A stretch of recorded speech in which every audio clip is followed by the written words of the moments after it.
Morning, everyone, and a very warm welcome from us here on the panel, here at the one of the humanitarian talks organized as part of the European Humanitarian Forum 2023.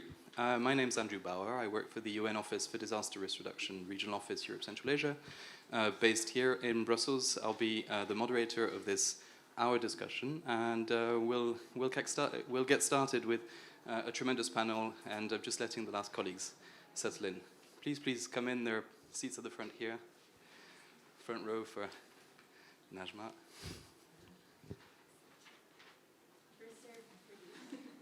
So I think for those of you who were able to attend some of the other sessions of the forum, it goes without saying that we're introducing a topic here that is long-standing, that doesn't need an introduction in itself. It's a debate that's been happening for a while now, and we are still grappling on how to find a solution to actually operationalize this discussion.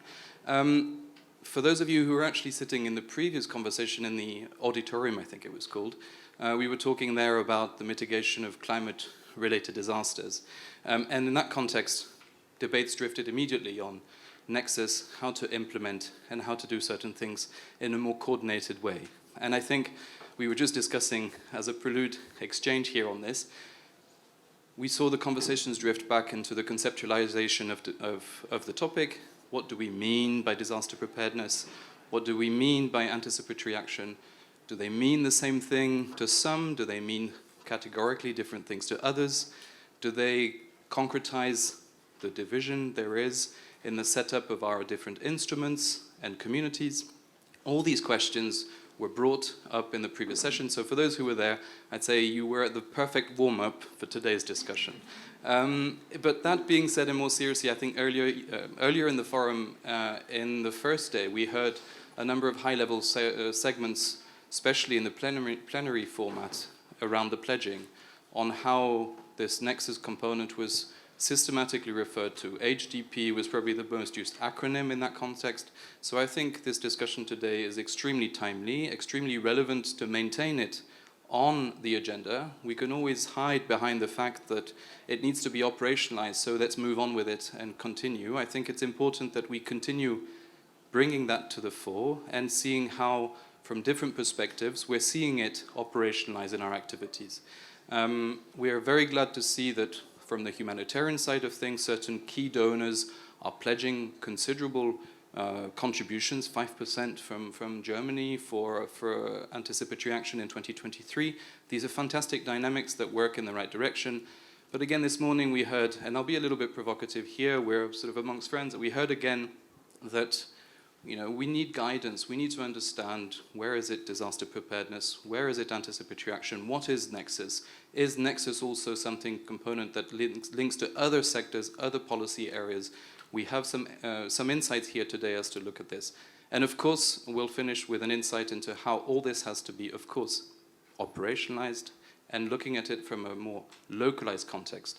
For those of you who, like me, work in the Brussels space, you probably feel that we're a little bit stuck in an ivory discussion of concepts, discussions, and maybe conversations with programmatic partners and donors. And we sort of go always back to the same issues. But I think we have here an opportunity also to hear from some very practical examples that should be the continuum behind this whole work. How can we bring back to Brussels, bring back to these fora some practical experiences that we have, you have in your respective activities, and challenges and, of course, opportunities. I think tackling breaking silos should also build on opportunities and not only focus on the challenges ahead.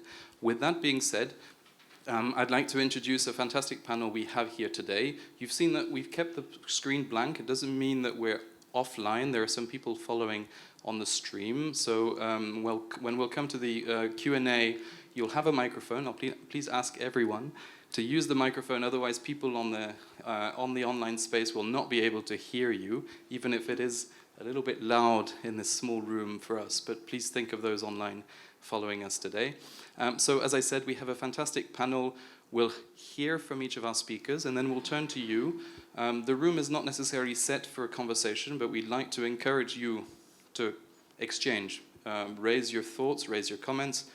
We will, as the organizers, co-organizers of this humanitarian talk, feedback the minutes and conversations to our colleagues at the Commission and the Swedish presidency who organize this forum.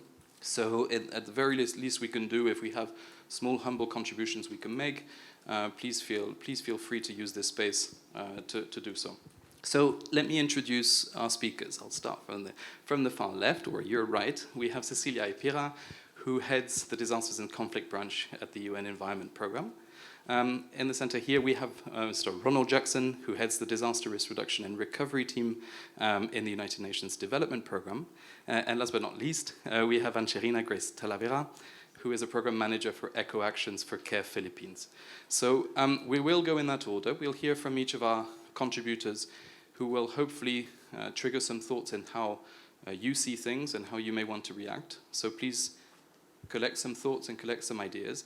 But maybe before we kickstart, just a framing question, just to get you thinking on this topic. If you had the chance, and some of you may do on your daily basis, but if you may have the chance to walk around the Berlaymont building up the road and found yourselves in the lift with, I was going to say in my notes, the Commissioner for Crisis Management, but I actually say whichever commissioner you deem relevant to the Nexus discussion, and you thought you had the brilliant solution on how the Commission could support operationalizing this Nexus, and you had to make that an elevator pitch, what would that be? I'm not going to ask you afterwards to tell us what it is, but maybe you can keep it for that brilliant moment where you find yourself in that elevator. But I will ask our panelists to maybe share what their thoughts are at the very end on what that elevator pitch could look like. So without further ado, Cecilia, from your perspective, we know the Commission has come out recently with a communication on humanitarian action around new challenges, new principles.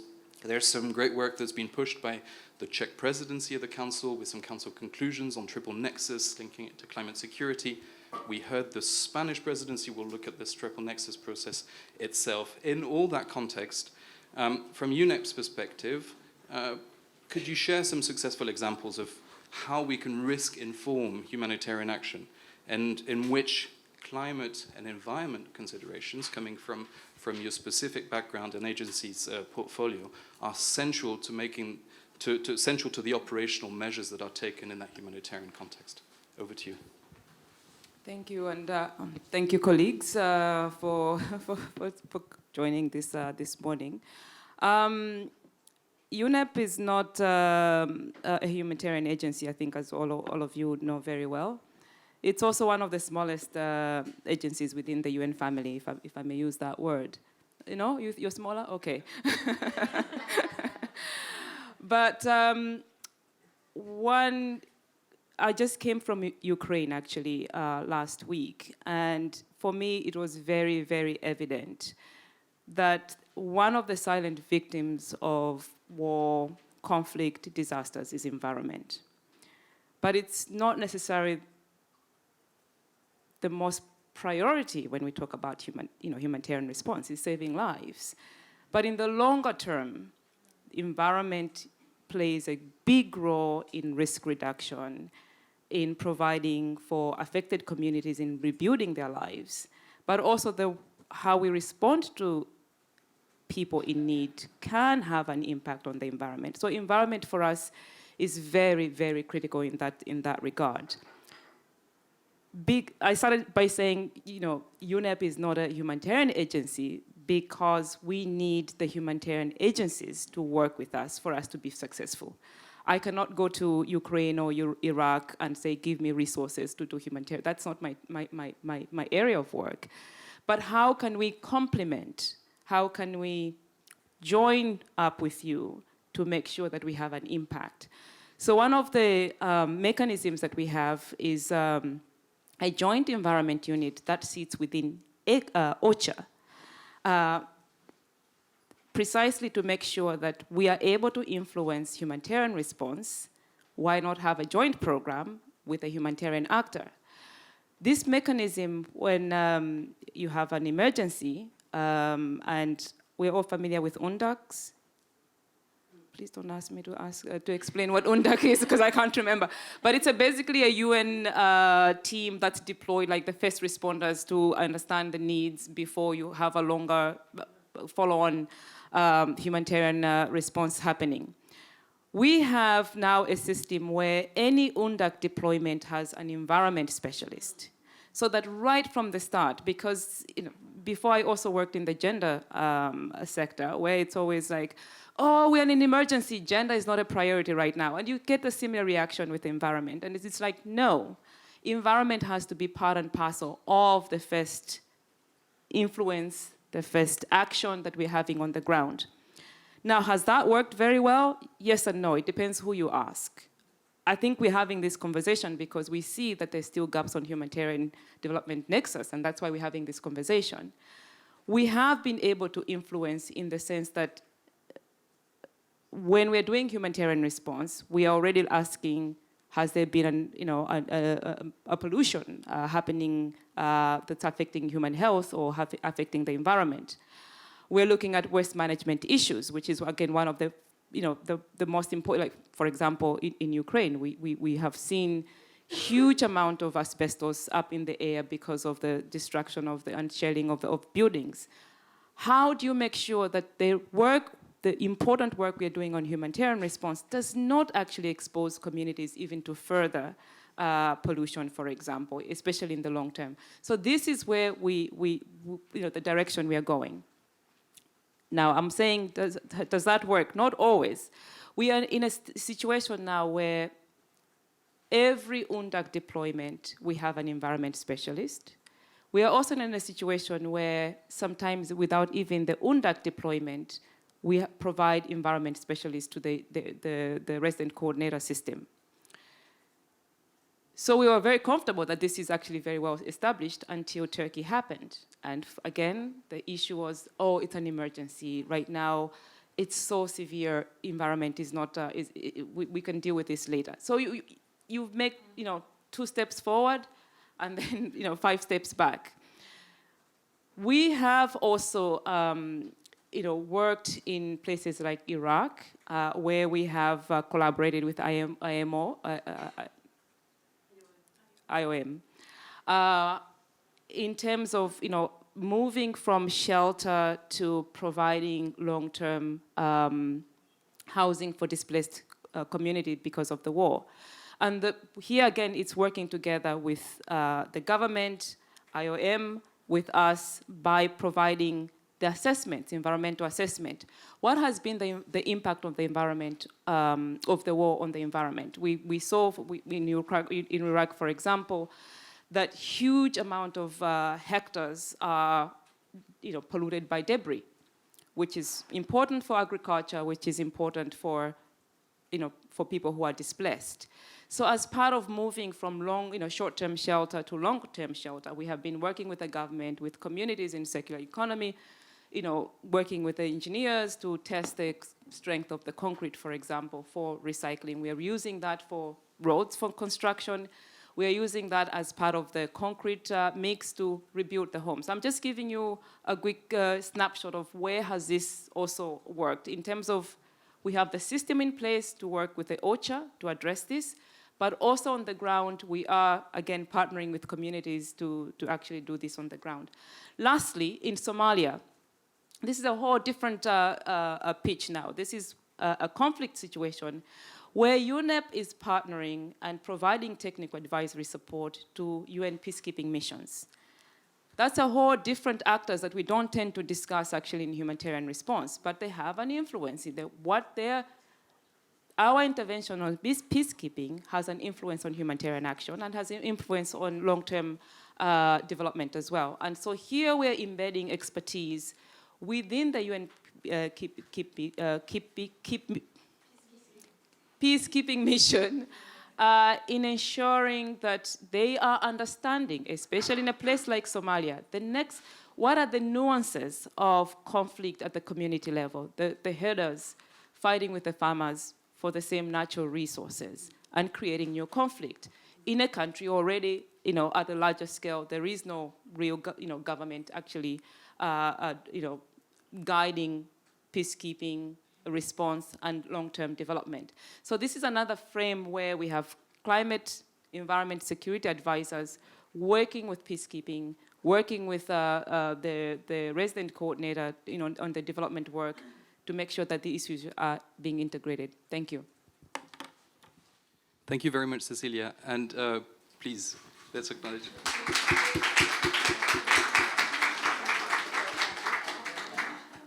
Thank you very, very much. And I think on your last point on Somalia, we heard yesterday from HRVP Borrell that there's no peace without development, no development without peace. So I think that triple nexus rounds itself up very nicely with that comment. So without further ado, we'll move on. We'll package the three conversations which drift into three complementary issues and then hear from you if you have questions. So please hold your questions for Cecilia to the end, specifically on that environmental component. But we're going to move back to what was my teaser at the start, was the discussion around the disaster preparedness / anticipatory action discussion that we've had. And we have here with us Ronald Jackson from UNDP, as I introduced, and we wanted to see from UNDP's experience and from your experience, what are the opportunities really for a disaster preparedness to be that glue, that component that brings that coherence in that nexus discussion. And if I can always drift into a sort of follow-up, if we go back to this morning's conversation, where do you bring anticipatory action in that context? Thank you, Andrew. Certainly a pleasure to join the distinguished panelists on this issue. Let me start by perhaps drawing some threads from yesterday into today. We hear these things, but I'm not sure how well we are internalizing these into our conversations. And I'll start where you ended, around there being no peace without development and no development without peace. And we use this nexus, whether double or triple nexus. For me, it's really about development. It really is about development. I think that's the D. We need to be focusing on that. So if we get development right, or if we're able to appreciate that the byproduct of development is risk, the byproduct. Climate is a byproduct of development choices, development decisions. So it's there, we need to start there. And this whole conversation today, we heard a reference about preparedness being a development issue and not a humanitarian issue, and a trending, in a sense, to redefine how we view preparedness. We at UNDP, and you'll hear a little bit about that, we view this across different time scales because the whole thing is a continuum. It's a cycle. It doesn't stop. And, they bleed into each other. And yesterday we heard in the opening remarks some perspectives around the fact that we can't control geology, we can't control, the elements, but we can control what we do as human beings. So it's about our action or inaction. And where am I going with all of this? I'm going to knit it all together a little bit when I get into my offering. So what I find interesting is that in 2021, there was $30.6 billion in bilateral aid that went towards disaster risk reduction. Under that banner, disaster risk reduction, reducing risk. This was equal to around 12% of total bilateral ODA, but of that amount, 85% went to emergency response. So it's under the banner of risk reduction, was going to response. Not that we shouldn't, it's important, but as little as 12% for multi-sector disaster risk reduction, prevention, and preparedness. So only 3% went towards early recovery. Right? So we're talking about building back better. We're talking about this being a development issue. We're talking about being anticipatory to reduce the level of humanitarian needs, to build peaceful and just societies, right? But we're spending very little in ensuring that we are investing in longer-term consideration of the issues where we need to make the acupuncture points to ensure that the outcome of these particular challenges, triggers I might call them, are less on our societies. So we're keen on climate change. It's important. I'm not saying we shouldn't focus on that, but I think we've lost a central focus on the issues of vulnerability, the drivers. And we heard that also in the opening comments, in the pledging, in the statements by the EU high-level representatives, that we need to focus on the drivers. And I think that's where we're failing miserably as a community of actors, whether we're development or whether we're humanitarian. And I think we need to face it. we shouldn't shy away from that particular fact. In UNDP, we're having this type of discourse. Do we have the answers necessarily? Not really. We're all working together as a wider community, connecting with the people in the communities who matter to try to co-create the solutions. So the Horn of Africa, we've heard this mentioned throughout many of the discourses yesterday, today, in main plenary, in side events such as these. And we're again on the verge of dealing with famine. So we went from a drought, now we're talking about a famine response. And we're talking about the tremendous amount of humanitarian needs to avert the famine. So 22 million people facing this severe food insecurity across 3 countries. We note that it has surpassed the 2010, 2011 experiences, 2016, 2017 experiences, both in terms of duration and severity, with 5 consecutive periods of below average rainfall. So I'm asking myself, and we're asking ourselves, within our team, both at the senior level and also at the operational level, is there a way to avert this in the future? And we talk about being anticipatory. We know these events come. They're cyclical, right? We know the floods will come. We know the extreme rainfall events will come. It's not new. I mean, you can go back to literature from the 1700s, 1600s. People are describing these types of events, that they have happened. We know drought is cyclical. We can say with variability that it may last a little bit longer, it may be a little bit more severe in terms of the scope. But we feel we can prevent the scale and scope of the impact. And so that's for us what anticipation means.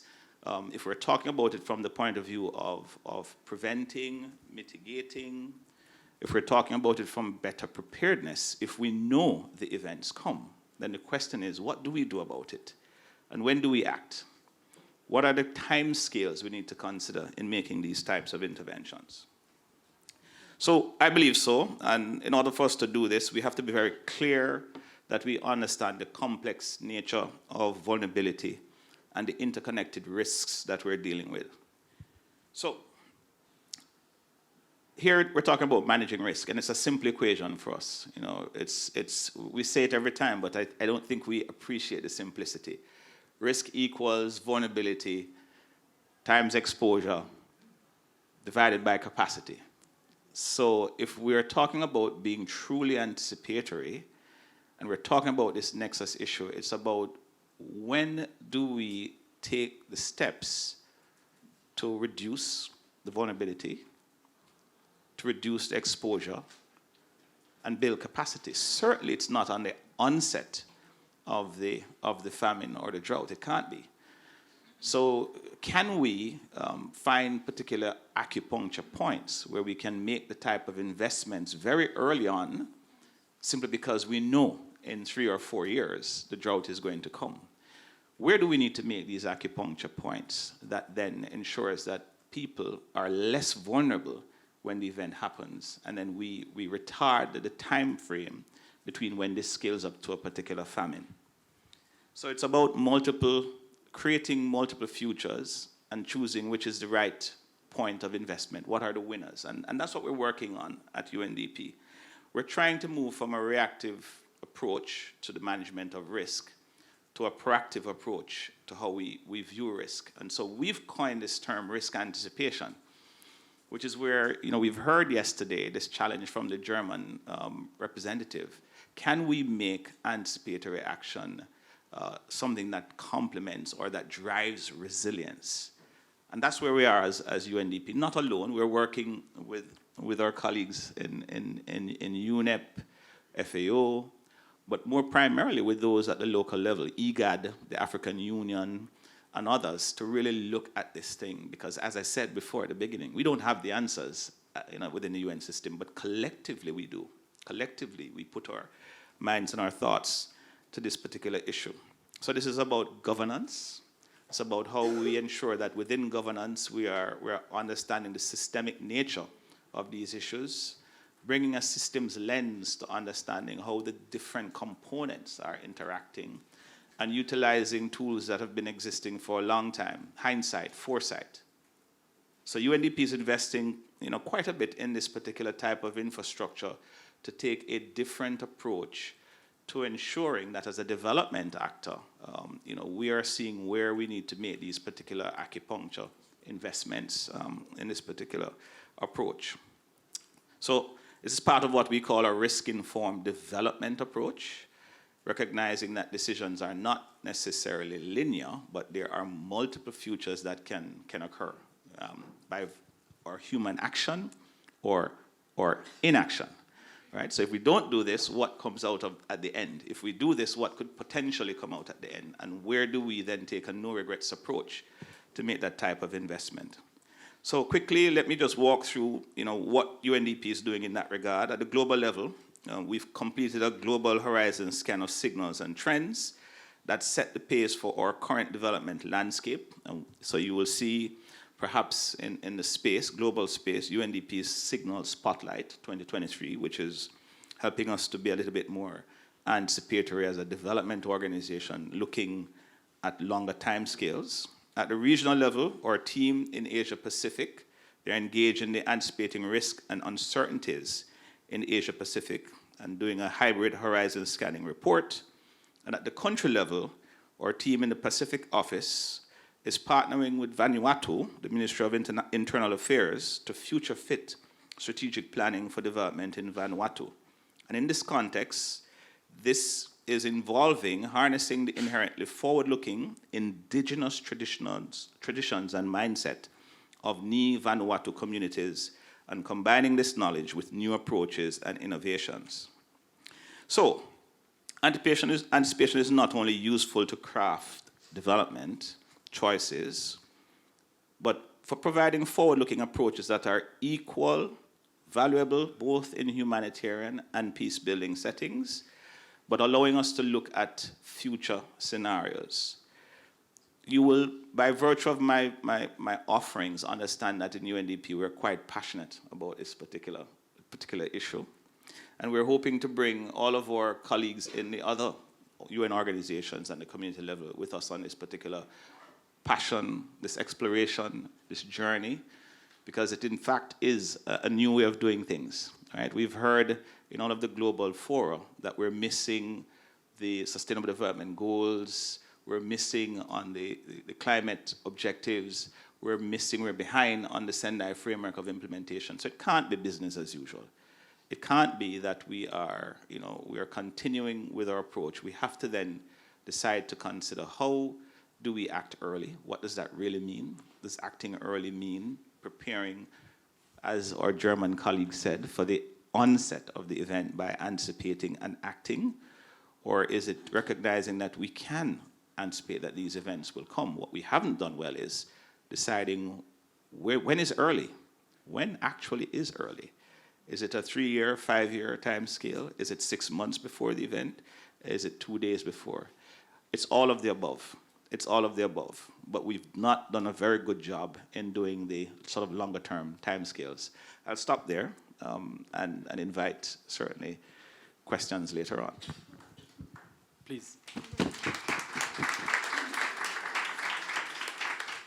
Ronald, thank you very much for bringing a strong developmental perspective here on and putting into perspective and highlighting some issues around scope and scale that we can factor into these conversations, and risk anticipation, anticipatory action. How do we conceptualize and how do we operationalize all this is what we'll have to be working on together, as you were saying. And I think we have opportunities in the global context, not to start a conversation on this, but as you know, the Sendai framework's going through its midterm review, so we have opportunities in the political space to also bring those elements back into those discussions, as we know it is a time-sensitive issue, and we don't have time, unfortunately, in the grand scheme of things, to ponder too much on the conceptual, and we need to operationalize. So yes, hopefully discussions in New York in May will lead to some good elements here in the Sendai framework's context. But you touched upon some very specific elements around the local level: vulnerability, understanding exposure, but also understanding capacity. And I think these conversations cannot happen with an understanding of the country environment. UNEP, UNDP, UN agencies, international partners are all embedded at different levels and of capacity at country level. But I think the engagement here we'll hear from you, Anche, on the work done by CARE Philippines, I think should really bring to light here the fact that how can we, at a country level or even a very local level, see that glue setting and that elements coming together? Are you pessimistic, or are you, on the contrary, optimistic that these things are happening outside of these ivory tower discussions, as I was critically putting them at the start? Thank you. Over to you. Thank you. I think both pessimistic and optimistic depends on the time that you ask us. So hello, everyone. Thank you for coming, and thank you for inviting us to share our experiences and our insights so far in terms of the Triple Nexus. So I'm from the Philippines, beautiful country, beautiful beaches. We invite you to come over, but behind these beautiful views, beautiful smiles of the people are different types of disasters that we are experiencing year after year. So people have just started recovering, and then here comes the next floods, here comes the next earthquake. And with this also specifically in areas in the southern region of Mindanao, armed conflict is there in the background. The Philippines hosts one that is recognized as one of the longest-running conflicts in the world. So it is in this context that we are operating. From 2021 to February of 2023, in the Mindanao region alone, almost 1 million people have been affected by disasters. More than 200,000 of these are affected by armed conflict. These are armed conflicts between state security forces and different non-state armed actors. These are also conflicts characterized by clan wars, by political-induced wars, electoral violence, conflicts arising from extractive industries, conflicts arising from people protecting the very land that they're in. I'm very glad that we have discussed environment extensively earlier, because it's really one of the factors, whether depend on how we take care of our environment. It can be our capacity or our vulnerability that will spell the difference, whether we reduce risks or we compound these risks that we are facing. For the work of CARE Philippines and our various local partners in the Philippines, such as Accord, such as NISA Olhak Bangsamoro, and the National Rural Women's Congress, we work with these local organizations because CARE believes that local actors should be at the heart of these different interventions. And so the work we do together, for example, one of the focus that we have is the work that we have with the Lumad, or indigenous peoples in Mindanao, who are experiencing these various natural hazards. So we have cyclones, floods, earthquakes, landslides. I think, name it, we probably have a version of it in the Philippines. As I've said earlier, the conflict is there in the background. For the indigenous peoples, not only in Mindanao, but also in the other parts of the Philippines, these conflicts are characterized by under the radar, small pockets of displacement. These are things that are not reaching the news. Something that you will not learn about if you are not in the area, if you are not actively seeking these kinds of information. And with this, it makes them invisible. It makes them very, very invisible. It makes these types of crises forgotten. And tracking and verifying these incidents are a challenge, and thus leaving those affected with very little to no access to humanitarian assistance. Whereas in the past, we would see who are these displaced people, physically forced, driven out of their communities. But now we see also that the conflicts are changing. So whereas they used to be forcibly displaced out of their communities, we are seeing changes in the nature of conflict as well. So instead of them being driven out, they are contained in. So they cannot access their farms. They cannot go on with their daily living. In some areas, they can only they can only bring in a maximum of 10 kilograms of rice per household. And these are areas that you would have to travel very far, maybe a day of a hike, maybe you have to rent a motorcycle that's worth maybe 20, 50 euros so that you can just go in and out of the communities. And so these are the types of difficulties that these communities are facing. And in addition to these varying disaster risks, we have talked about the environment. These indigenous peoples areas are also the ones subject to different economic activities. We have mining, we have plantations, and studies have shown that there has been a huge changes in terms of land use in the Philippines, decreasing forest cover over the decades. And in this context, communities as well as humanitarian actors like ourselves are sometimes misidentified simply because we are working in areas where conflicts happen.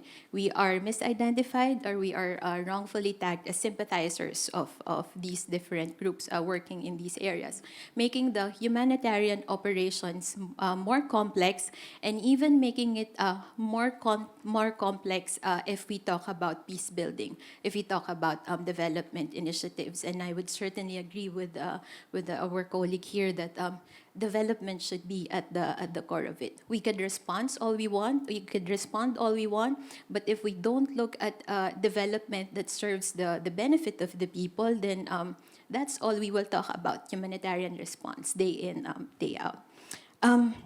All these factors combined continue to undermine whatever progress we make in terms of risk reduction. And it is in these LUMAD areas, in this forgotten crisis situation, that's one of our focus at the moment. The question from our experience is that how do we see what are the lessons that we have seen in terms of operationalizing the nexus and in terms of localization?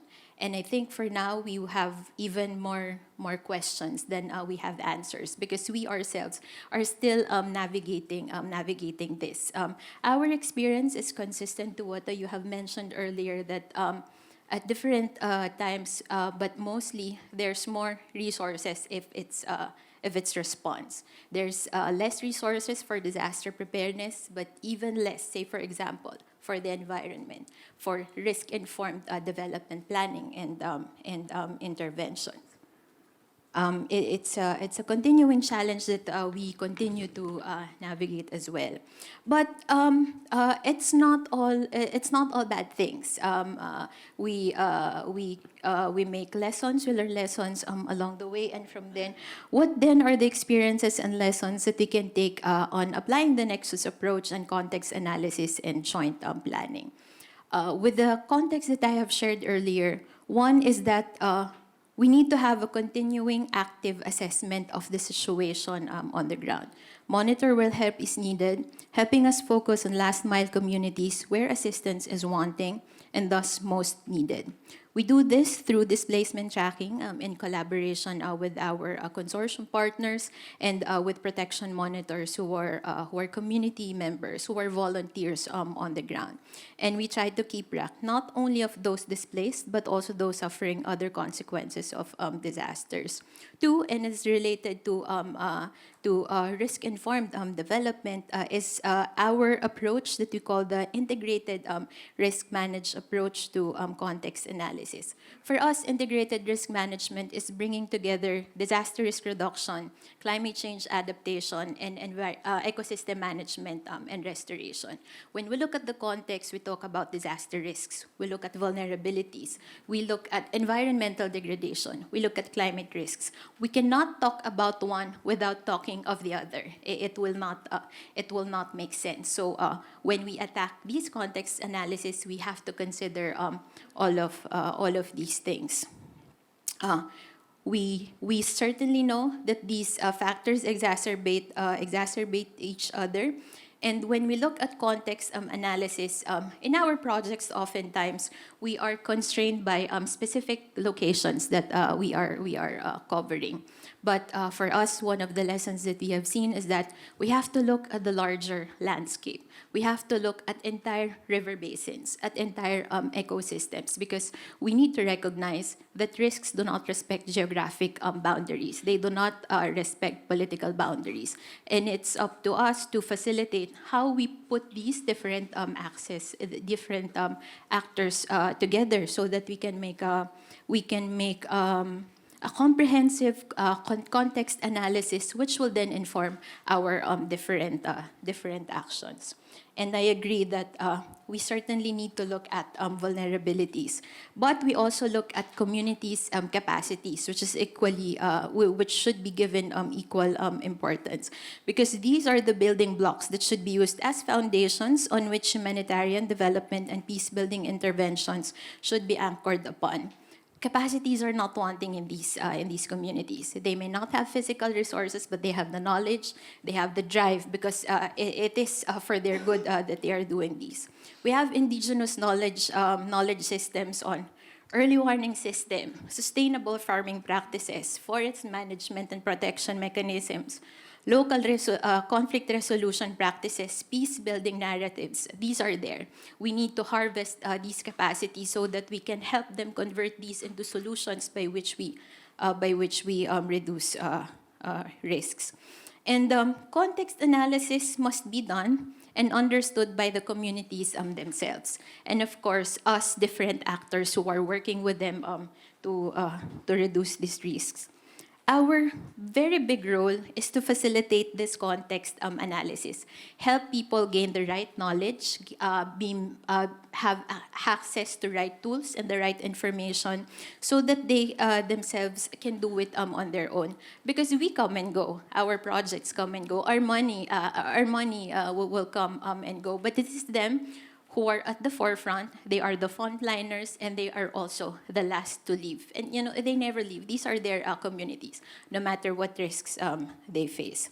And for this, we make use of a set of context analysis tools that we try to continually improve over decades to keep up also with changes and innovations. These are very simple risk analysis tools that urban poor communities, that indigenous peoples communities can make use of, and making use also of their own knowledge and their ability to analyze all these different factors. These include inquiries on gender, age, and disability, because these we think are very important factors that should be looked at. And complement, we also use other tools, rapid gender assessments, the Washington group of questions, to get and to be able to understand what are exactly the vulnerabilities and capacities that we are working with.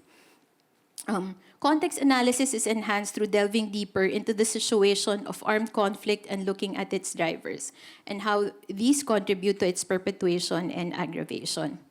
We must not only assess humanitarian needs, but very importantly, the risk drivers.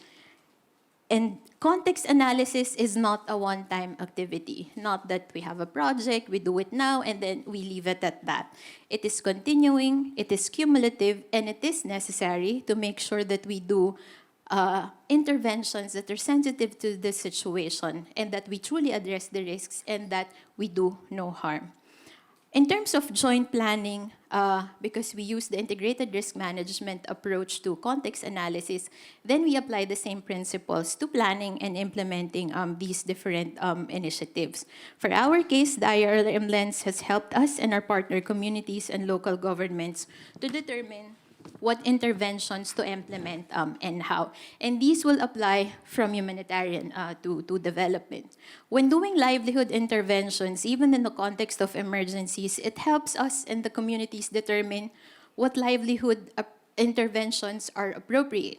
What can we do so that these livelihood activities are protected from risks and not cause further vulnerabilities? Through this, we maximize provision of humanitarian assistance and make impacts go beyond these emergencies. The last point that we want to make is that localization is key to the triple nexus. And when we say localization, it's not just us, non-government organizations or all these different institutions debating about what localization means. For us, localization means it's communities, it's local organizations, it's governments, it's local expertise at the helm. And we cannot operationalize the nexus without localization.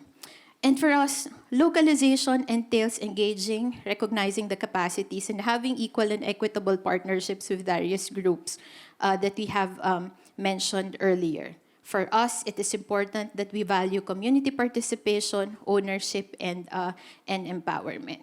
And while we are here, we say that we are only, we are here to support, we are here to facilitate, we are here to provide our expertise. But engagement with the government is very important because they are still the duty bearers, and it is our duty to participate in these kinds of discussions in the Nexus. So, thank you.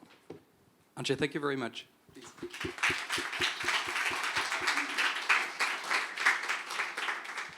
Thank you very much for relaying that it is such a complex environment. It's an ecosystem we have to work around. And I think when you were discussing here on specific examples of context analysis, whatever the role of humanitarian and development actors, we have to understand the whole fledge of elements that come into it, the exposure, but also the various elements of vulnerability, and factoring in that none of this is a one-off. And I think very often project cycles, needs, and as we were saying earlier, response over prevention priorities tend to overlook that. So again, thank you very much for sharing all of this. But I think now we've reached a point where we would like to hear from you if you have any reactions, questions, or even comments on what you've heard from our three distinguished contributors.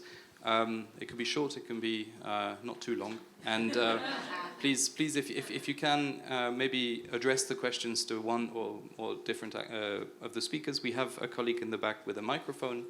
Just make sure to speak into it so the online audience can hear you. So if I can see a show of hands if anyone wants to come in. I see two. You're closer to the microphone, so we'll start with you, and then we'll move with the lady at the front. Thank you. Good afternoon. Thank you to panelists for this beautiful outline. I have a question. I come from DG ECHO. I currently work in DG ECHO on anticipatory action. And we've been hearing throughout these discussions, a lot of discussions around anticipatory action, of course, but as well climate finance. And I think it's important to say that in the case of the EU, what we call climate finance, or at least what the EU provides in terms of climate finance, is actually development cooperation finance or assistance. And I was wondering, since we have some panelists that also come from the development world, do you think there is room for development agencies to play a role in linking anticipatory action programming and the traditional development finance? And if so, what form could that take, or how, basically? If you have any thoughts. It's not a trick question at all. It's an open one. Thank you. Thank you very much. We'll package two questions, but I'm sure you'll get some answers on this one. Please, over to the colleague at the front here, on the third row, starting from the front. Thank you. Thank you very much. It was really interesting to listen to you. I think that I'm not sure it's really a question, but I pick up on your suggestion also to contribute on our side. And I want to share this with all of you, also with other colleagues. I think that a lot has been said during these 2 days, but at the end, as humanitarian workers, I still feel stuck sometimes. And I really think that the missing part is maybe sometimes to connect the dots, because a lot is there and a lot is already done. But where I feel as NGOs we are stuck the most is to kind of demonstrate that we are doing already something in the right direction. So I pick up on the word of systemic, and I pick up also on the word from our ECHO colleagues on climate financing and funding, and I feel sometimes that we should reverse the things and not mainstream climate, but consider climate as a sector per se.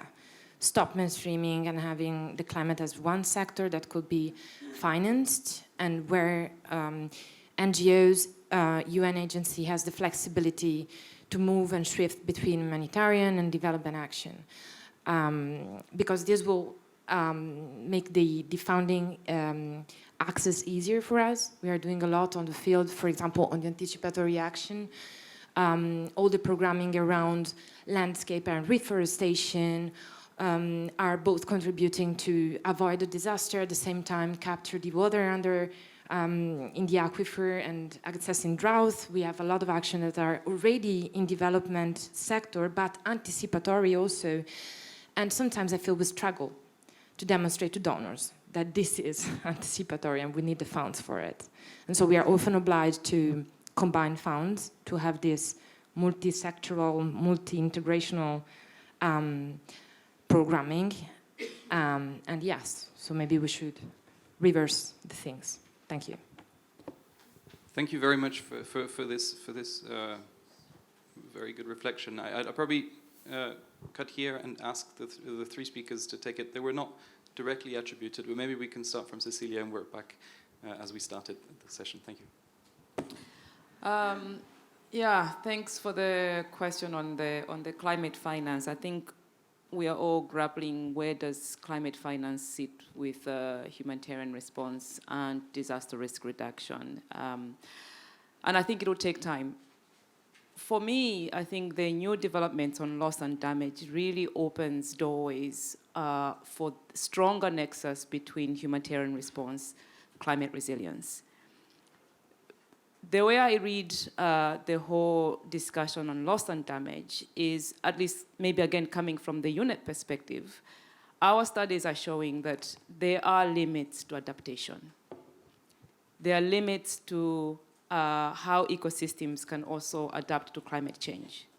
Now, for the most vulnerable communities, they depend on the environment for survival. They depend on, whether we're talking about agriculture or, byproducts from the forest. They, in Africa, in Asia, large portions of the communities rely on natural resources for their livelihoods.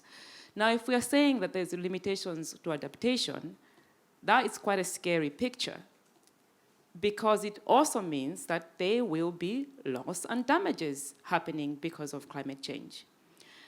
The other side is also the fact that globally, 80% of all disasters are climate related. So you cannot, again, separate disaster risk reduction, humanitarian response from the whole climate change dialogue. If there are going to be huge losses and damages because we are unable as a species to manage our climate, that, for me, gives leeway to preparedness, because the picture doesn't look very good to me. We're going to have more super cyclones, monster cyclones. If you're wondering actually where this accent is from, is a Malawian accent. And we all seen in the news what's happening in Malawi. We're going to have more of these. And again, if I step back to the issue of environment, and I think from the UNDP side is risk informed development. For me, it's the impact, the changes on land and environment create all these risks. In Malawi, it's the same strength of cyclone that hit Mozambique, but the results are completely different. It's the risks that are built into Malawi. Land use changes, where we're building all these, where people are located and so on and so forth. It's straightforward, it's quite simple. So if we're talking about climate finance, absolutely, I think there's a huge role. Maybe we have not done the advocacy as much as we should have. And I think now that we're discussing loss and damage, I think there's a really good entry point for us to start saying some of those resources need to prepare the communities of what's coming ahead for a problem that they didn't create. So would be my take on the climate finance. I think there's a huge role, especially on the preparedness, anticipatory action that we are discussing. On the you're talking about being stuck. I think we're all stuck, unfortunately. But the fact that we are having this dialogue, for me, gives me hope that even though we are stuck, we are recognizing that what we are doing, humanitarian actors doing their own little corner, development actors doing with the same communities, addressing the same issues doesn't make sense. bringing case studies or use cases or whatever they call them these days that showcase how this can be done, I think is critical. And I think we're also discussing with ECHO yesterday on how do we start to demonstrate these workable solutions. Because I think in our head, we think HDP Nexus is some innovative new thing that we haven't done before. No, it's the same things. But how do we coordinate, joint programming, joint problem identification? I think that's what's missing. And I think showcasing these use cases and demystifying the whole HDP is where I think the gap is. Thank you. I think Cecilia touched on quite a bit there. So just to say to you, I think you answered the question, right? And I think Cecilia in her comments did as well. It's about development. You know, we talk about climate finance.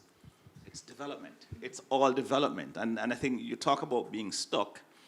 We've siloed, you know, these. I was trying to constrain myself, but I can't help it now.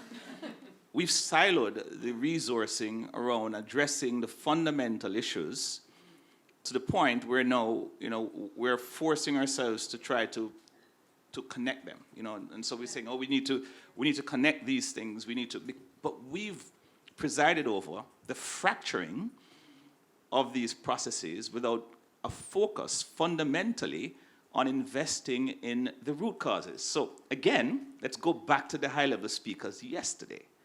You know, a lot of profound statements, and I'm wondering how much of that we've digested. Yesterday we heard the need for us to move away from addressing and financing and curing symptoms to curing root causes. It's all development. It's about how do we, and it's not about necessarily that we can make development in all its cases good development. There will be some bad development. It's about, are we recognizing these trade-offs? Are we then saying, you know, what are we prepared to accept as societies, and what do we plan for, prepare for, in pursuit of development that is just, equitable, peaceful, right? That's what we're talking about. How do we create access for every member of our society so that they can realize their fundamental rights and freedoms?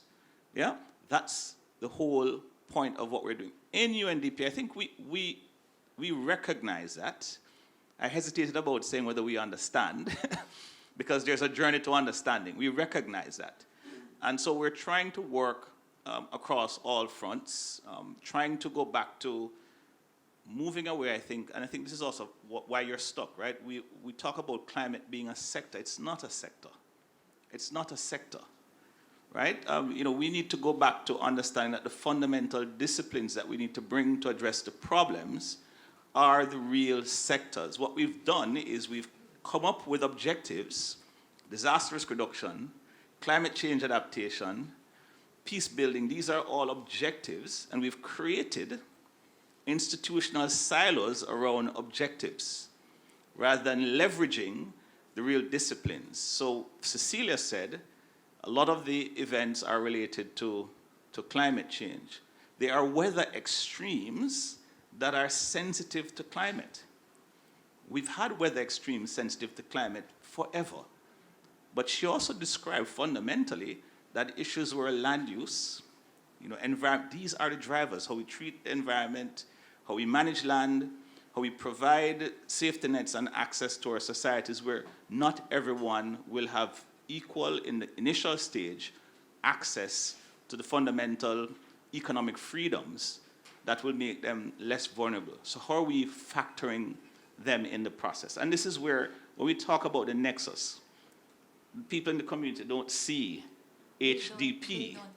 They don't care about that, right? So let's move that away, and let's focus on how are we connecting the sectoral partners that are working on these different pieces, right? On the social side, on poverty reduction, on all of these elements, connecting them together, but connecting them where?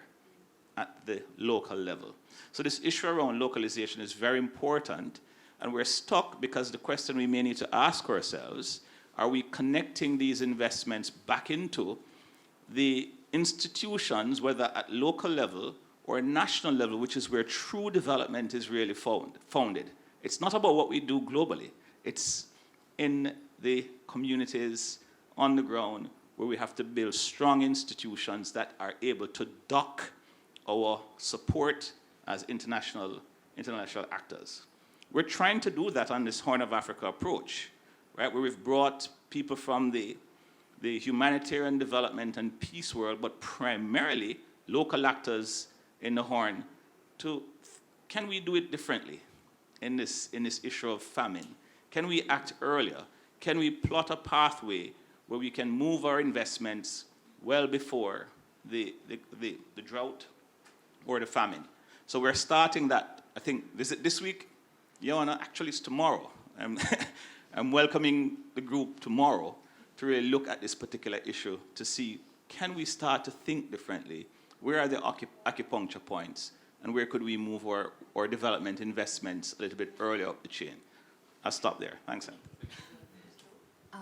I agree with everything that our colleagues have said. Let's take a case, so for example, of a family living in a coastal community in the Philippines.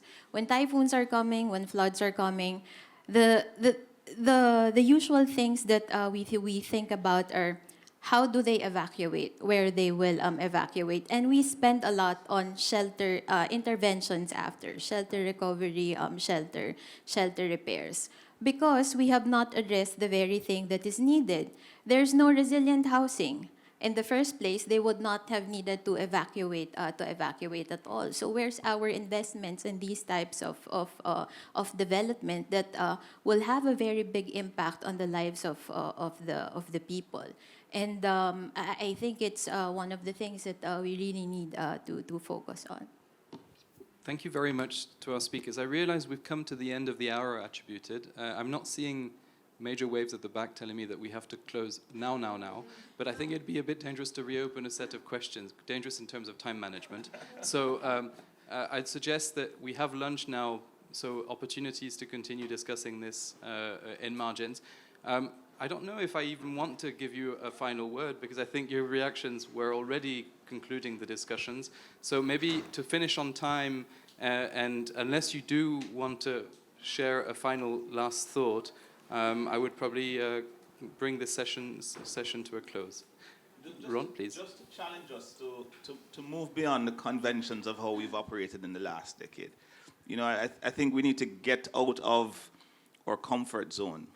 You know, we've been too comfortable with business. We say it, but the moment we now need to do it, we struggle with doing something different, right? We're trying to do something different. It's an investment, a no regrets investment, because we realize what we've done in the last decade hasn't worked. We're saying it's not working, right? In every international event we're going, they're saying it's not working. So let's become uncomfortable. Let's try something different. Anche, please. Whatever we discuss in these types of conferences, in our planning meetings, in our proposal writings, let us always keep in mind, what would this mean for the people? When we say the HDP nexus, when we say climate resilience, when we say ecosystem management and restoration, what do these things mean for them? For the people, it's the basics. They need food. They need water, education, the very basic things that they need to live with dignity. And so I think with that in mind, should help us and should guide us in the different interventions that we do. Thank you. As I think we go back, for me, the advice is let's try to do things differently. What do I mean by that? Let's start to co-create. If you're coming from a humanitarian sector, let's co-create with the development sector. None of us have the answers. The answer lie across that whole divide.